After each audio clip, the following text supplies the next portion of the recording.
pagi konco naker. Semangat pagi konco naker trans. Karena pagi hari ini kita membahas tentang transmigrasi ya. Langsung dari Ruang Pelayanan Publik Kantor Dinas Tenaga Kerja dan Transmigrasi Provinsi Jawa Tengah, Jalan Pahlawan nomor 16 Semarang. Dan pagi hari ini goreng bakwan, ngobrol bareng bab gawean. No, bakwannya udah siap. Ngobrol bareng bagaimana nih, topiknya adalah tentang kontribusi transmigrasi terhadap pembangunan nasional. Dan kita sudah kedatangan bintang tamu kita, yaitu Direktur Fasilitasi Penataan Persebaran Penduduk di Kawasan Transmigrasi, Bapak Insinyur Anto Pribadi MSI. Semangat pagi Bapak. Semangat pagi Ibu Dini. Iya, terima kasih Pak Anto. Saya sebutnya panggilnya Pak Anto ya Pak ya? Ya boleh Pak Anto. Boleh. Atau Pak Pribadi? Anto Pribadi kalau boleh ya Apri lah, Anto Pribadi. Wih, ya. nama gaul Pak Apri. Jadi lebih akrab ya Pak ya? Biar lebih akrab lagi nih saya mau kasih tebak-tebakan Pak. Gampang banget tebak-tebakannya Pak. Jadi kalau di komputer itu kan ada keyboard. Ya. Nah di keyboard itu ada tombol. Ya. Ada tombol enter. Ya. Kenapa kok di keyboard komputer ada tombol enter Pak? Karena kalau tombolnya tulisannya entar itu tombol bahasa Jawa itu. Wah, tadi pakai enter lah, biar cepat. Iya, cerdas banget, luar biasa. Dapat sepeda. Hebat Bapak, luar biasa. Emang karena orang Jawa asli ya Pak ya, jadi tahu ya Pak ya. Benar, filosofinya emang gitu sih. Jadi kalau di keyboard itu tulisannya entar, nanti programnya nggak jalan-jalan. Engkose, entar dulu gitu ya Pak ya. Iya. Ya, oke, kita langsung bahas dulu nih. Hari ini memang sedikit agak serius bahasannya. Kontribusi transmigrasi terhadap pembangunan nasional. Banyak anak muda sekarang tuh berpikir emangnya masih ada transmigrasi gitu kan. Dulu zaman masih SD sih ada di pelajaran. Nah, transmigrasi itu apa sih Pak sebetulnya?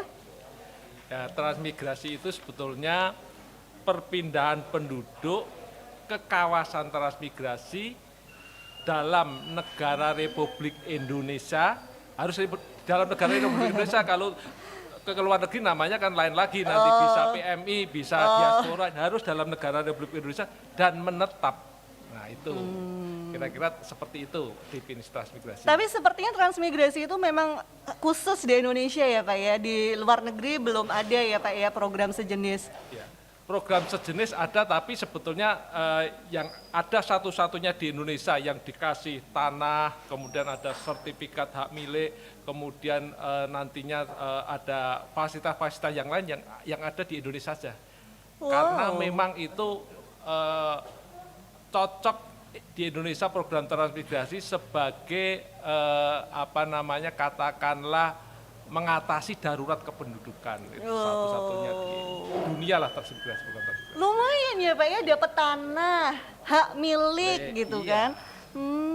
Tapi kebanyakan dari daerah yang padat penduduk, berarti Pulau Jawa, kemudian Bali, kemudian Lampung gitu, ke daerah yang masih belum terlalu padat. Nah, ini agak melompat sedikit nih Pak pertanyaannya nih Pak.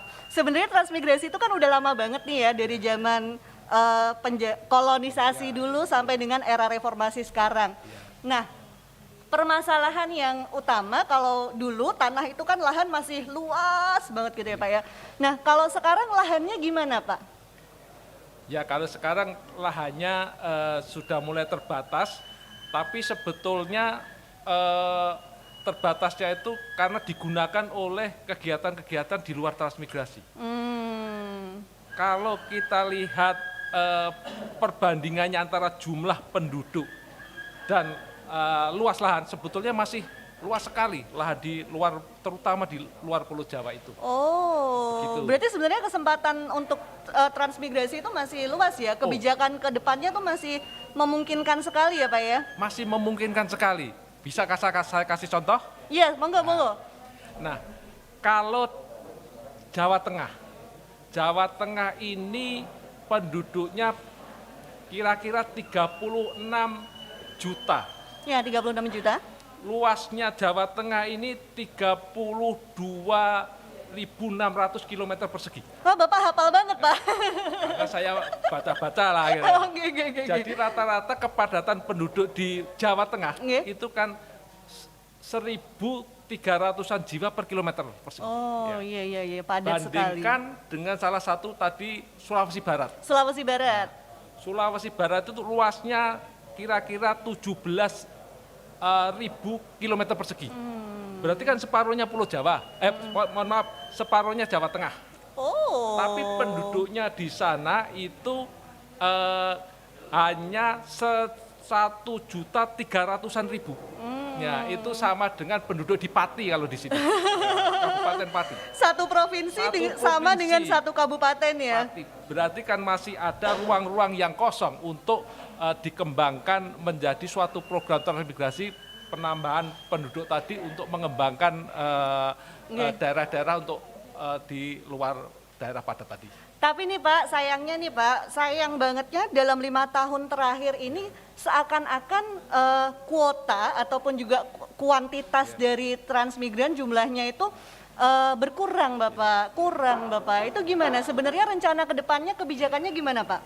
Nah, berkurang itu karena mungkin ada politik anggaran. Jadi anggarannya lebih diprioritaskan ke tempat lain, padahal di transmigrasi sebetulnya masih diperlukan untuk negara yang namanya Indonesia ini dalam mengatasi kependudukan, mengembangkan wilayah di luar Jawa dan serta mendukung ketahanan pangan.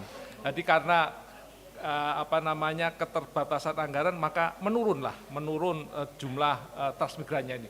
Kalau dikasih anggaran yang besar, kemudian komitmen antara pusat daerah dalam rangka program transmigrasi itu tinggi, masih luas sekali tadi kesempatan untuk program transmigrasi. Tadi kan saya sampaikan contoh bagaimana di Sulawesi Barat masih 1 kilometer persegi, di Sulawesi Barat itu 1 kilometer persegi jumlah penduduknya di bawah 100, jadi sekitar 80 jiwa. Hanya di Jawa 80 Tengah jiwa. itu sudah 1.300. Iya, bahkan ada yang bilang bahwa seluruh penduduk di Sulawesi dibandingkan dengan mungkin satu provinsi di Jawa aja masih lebih banyak satu provinsi di Jawa, padahal itu satu pulau. Iya, betul itu. Iya. Kapan majunya kalau tidak ada human capital dari daerah-daerah penduduk? Jadi kita nggak boleh berpikir egosentris ya Pak ya kalau di sini ya, nggak boleh berpikir kedaerahan, misal Jawa Tengah aja atau Sulawesi Barat saja atau mana. Nah Pak, kalau nggak salah beberapa hari yang lalu Gubernur Jawa Tengah Pak Ganjar Pranowo dengan Gubernur Sulawesi Barat habis ketemuan Pak di Jakarta. Itu acara apa Pak? Oh, itu acara penandatanganan Memorandum of Understanding (MOU) antara daerah asal dalam hal ini Jawa Tengah dan daerah tujuan dalam ini Sulawesi Barat untuk saling masing-masing kepala daerah tadi mempunyai komitmen dalam penyelenggaraan transmigrasi, siapa berbuat apa gitu kira-kira itu. Nah Pak, sebenarnya nih Pak, perbedaannya transmigrasi zaman old dengan transmigrasi zaman now itu apa sih Pak? Kalau transmigrasi zaman dulu itu lebih menekankan kepada murahnya tenaga kerja. Jadi tenaga kerja murah ya. Contoh, ya, ada dulu pengiriman besar-besaran dari Indonesia ke Suriname. Itu Suriname itu juga bisa diklaim dari program transmigrasi. Oh iya, cuman masalahnya tuh luar negeri, bukan Indonesia. Kalau Budini di Suriname itu orang sana lebih fasih bahasa Jawa dari orang Jawa. Oh iya. Kemudian sekitar tahun 50-an itu juga untuk kekurangan tenaga kerja di daerah Lampung itu ada dikirim transmigrasi untuk mendukung tenaga kerja. Itu zaman dulu ya. Zaman dulu, zaman old. Zaman sekarang itu lebih menekankan kepada bagaimana membantu pembangunan di daerah. Jadi kalau di daerah itu punya potensi sumber daya alam, taruhlah di Kalimantan Utara atau di Sulawesi Barat ada sumber daya alam yang berlimpah, kekurangan human capital, maka itu disediakan dari daerah-daerah terutama yang daerah padat penduduk dan mempunyai kompetensi itu. Daerah yang padat penduduk dan mempunyai kompetensi dan kapasitas. Pak, kalau membahas tentang transmigrasi, membahas juga tentang ketahanan pangan, food at state, itu dengar-dengar di Kalimantan Tengah ya Pak ya, di Dadahub nanti dari Jawa Tengah akan dikirimkan ke sana. Itu seperti apa sih bedanya dengan program transmigrasi yang biasa? Ya. Kalau di Dadahub ketahanan pangan itu konsepnya adalah pertanian modern. Jadi di sana akan ada irigasi modern dari Kementerian PUPR, kemudian ada dukungan dari Alsintan, alat-alat pertanian dari Kementerian Pertanian, sehingga di sana akan dicanangkan, akan dikonsepkan sebagai transmigrasi pola tanaman pangan yang modern, yang ya kalau kita di TV-TV itu bagaimana panen dengan pakai alat-alat modern sehingga cepat kapasitasnya tinggi untuk RMU-nya. Kemudian juga tidak kalah pentingnya adalah calon transmigrasinya juga harus calon transmigrasi yang milenial, karena di sana nantinya dikonsepkan untuk mengoperasikan alat-alat Alsintan yang modern, kira-kira gitu. Nah tuh konco naker trans, jangan dianggap bahwa transmigrasi itu hanya untuk orang-orang yang tidak menguasai teknologi. Justru transmigrasi zaman now itu yang dibutuhkan adalah generasi milenial ataupun generasi Z yang memang menguasai teknologi, sehingga nanti hasilnya bisa berkali-kali lipat, bisa nanti mendukung ataupun menyokong ketahanan pangan dari nasional. Berasnya nanti bisa berapa puluh % hanya dari lahan transmigrasi gitu Pak ya. Termasuk juga penghasilannya pasti udah bisa dibayangkan ya Pak ya. Apalagi di lokasi-lokasi transmigrasi itu juga ada produk-produk tanaman pertanian unggulan. Ada yang unggulannya di sawit, ada di coklat, ada di lada, ada juga di nilam ya Pak ya. Peternakan jangan lupa, ada bebek, ada telur bebeknya. Oh iya? Oh ini yang lebih zaman now lagi nih baru nih, peternakan bebek ya Pak ya. Ada bisa dipadukan lah antara pertanian dengan peternakan dengan perikanan. Ya ada budidaya perikanannya juga. Jadi benar-benar lahan pekarangan, lahan usaha itu dimaksimalkan banget. Aduh Pak, ini sebenarnya banyak banget yang pengen dibahas nih Pak tentang transmigrasi ini. Tapi waktunya sudah habis Bapak. Mungkin Bapak ada yang mau disampaikan untuk konco naker trans di rumah? Monggo silakan Pak Anto. Baik, bagi generasi muda dan generasi tua yang masih merasa muda, bahwa program transmigrasi itu yakinlah bahwa itu program unggulan di Indonesia. Program masa depan Indonesia ketika Indonesia menghadapi darurat kependudukan. Penduduk di Indonesia adalah tidak seimbang antara pulau-pulau yang padat penduduk, sementara ada di daerah lain yang penduduknya jarang tapi sumber daya alamnya berlimpah. Maka dikombinasikan supaya bisa dikembangkan sumber daya alam tadi dengan program transmigrasi. Program transmigrasi kami katakan sekali lagi adalah program masa depan bangsa, program keunggulan absolut, keunggulan mutlak ketika bangsa kita sedang dilanda dengan darurat kependudukan dan kekurangan pangan. Ingat, 200 tahun yang lalu pernah yang namanya Robert Malthus mengatakan bahwa pertumbuhan manusia itu mengikuti deret ukur. Pertumbuhan pangan mengikuti deret hitung. Sehingga suatu ketika pasti akan ada kekurangan ketahanan pangan. Maka satu-satunya jawaban di Indonesia adalah program transmigrasi. Percayalah. Percayalah, program transmigrasi bisa menyelesaikan, salah satunya adalah masalah ketahanan pangan.